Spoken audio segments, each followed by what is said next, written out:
ಅಕ್ಷರಗಳು ಹುಟ್ಟುವ ಸ್ಥಾನಗಳು. ಕನ್ನಡ ವರ್ಣಮಾಲೆಯಲ್ಲಿ ಒಟ್ಟು 49 ಅಕ್ಷರಗಳಿವೆ.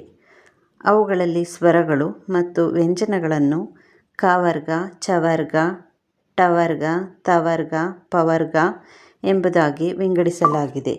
ಇವುಗಳನ್ನು ಕಂಠ್ಯಾಕ್ಷರಗಳು, ತಾವಲ್ಯಾಕ್ಷರಗಳು, ದಂತ್ಯಾಕ್ಷರಗಳು ಮುಂತಾದವುಗಳನ್ನು ಅವುಗಳ ಉಚ್ಚಾರಣೆಯ ಮೇರೆಗೆ ಹೇಳಲಾಗುತ್ತದೆ.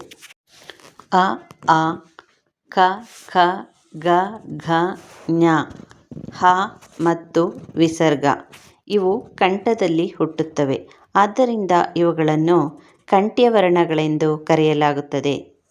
ಅಕ್ಷರಗಳು ಹುಟ್ಟುವ ಸ್ಥಾನದಲ್ಲಿ ಎರಡನೆಯದಾಗಿ ಇ, ಈ, ಚ, ಛ, ಜ, ಝ, ಯ, ಶ ಇವುಗಳು ದವಡೆಯ ಸಹಾಯದಿಂದ ಹುಟ್ಟುತ್ತವಾದ್ದರಿಂದ ಇವುಗಳನ್ನು ತಾಲ್ವಕ್ಷರಗಳು ಎಂದು ಕರೆಯಲಾಗುತ್ತದೆ.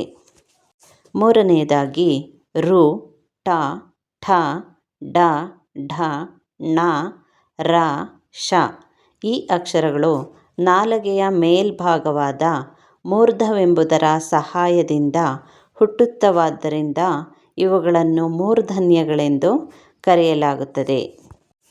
ನಾಲ್ಕನೆಯದಾಗಿ ತ, ಥ, ದ, ಧ, ನ, ಲ, ಸ ಈ ಅಕ್ಷರಗಳು ಹಲ್ಲುಗಳ ಸಹಾಯದಿಂದ ಹುಟ್ಟುತ್ತವಾದ್ದರಿಂದ ಇವುಗಳನ್ನು ದಂತ್ಯವರ್ಣಗಳು ಎಂದು ಕರೆಯಲಾಗುತ್ತದೆ.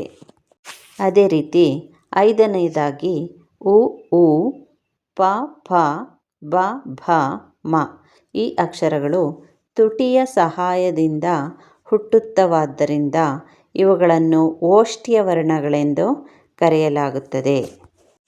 ಹಾಗೆಯೇ ಆರನೆಯದಾಗಿ ಜ್ಞ, ಞ, ಣ, ನ, ಮ ಈ ಅಕ್ಷರಗಳು ನಾಸಿಕದ ಸಹಾಯದಿಂದ ಹುಟ್ಟುತ್ತವಾದ್ದರಿಂದ ಇವುಗಳನ್ನು ನಾಸಿಕಗಳು ಎಂದು ಕರೆಯಲಾಗುತ್ತದೆ. ಅಂದರೆ ಇವು ಮೂಗಿನ ಸಹಾಯದಿಂದ ಉಚ್ಚಾರಣೆ ಮಾಡಲಾಗುತ್ತದೆ. ಅದೇ ರೀತಿ ಏಳನೆಯದಾಗಿ ಎ, ಎ, ಐ ಈ ಅಕ್ಷರಗಳು ಕಂಠ ಮತ್ತು ದವಡೆಯ ಸಹಾಯದಿಂದ ಹುಟ್ಟುತ್ತವಾದ್ದರಿಂದ ಇವುಗಳನ್ನು ಕಂಠತಾಲು ಅಕ್ಷರಗಳೆಂದು ಕರೆಯಲಾಗುತ್ತದೆ. ಹಾಗೆಯೇ ಎಂಟನೆಯದಾಗಿ ಒ, ಓ, ಔ ಅಕ್ಷರಗಳು ಕಂಠ ಮತ್ತು ತುಟಿಗಳೆರಡರ ಸಹಾಯದಿಂದ ಹುಟ್ಟುತ್ತವಾದ್ದರಿಂದ ಇವುಗಳನ್ನು ಕಂಠೋಷ್ಠ್ಯಗಳು ಎಂದು ಕರೆಯಲಾಗುತ್ತದೆ. ಈಗ ಒಂಬತ್ತನೆಯದಾಗಿ ವ ಎಂಬ ಅಕ್ಷರವು ಹಲ್ಲು ಮತ್ತು ತುಟಿಗಳೆರಡರ ಸಹಾಯದಿಂದ ಹುಟ್ಟುತ್ತದಾದ್ದರಿಂದ ಇದನ್ನು ದಂತೋಷ್ಠ್ಯವರ್ಣ ಎಂದು ಕರೆಯಲಾಗುತ್ತದೆ. ಹಾಗೆಯೇ ಕೊನೆಯದಾಗಿ ಹತ್ತನೆಯದು ಅನುಸ್ವಾರ. ಕಂಠ ಮತ್ತು ನಾಸಿಕದ ಸಹಾಯದಿಂದ ಹುಟ್ಟುತ್ತವಾದ್ದರಿಂದ ಇವನ್ನು ಕಂಠನಾಸಿಕ ಎಂದು ಕರೆಯಲಾಗುತ್ತದೆ.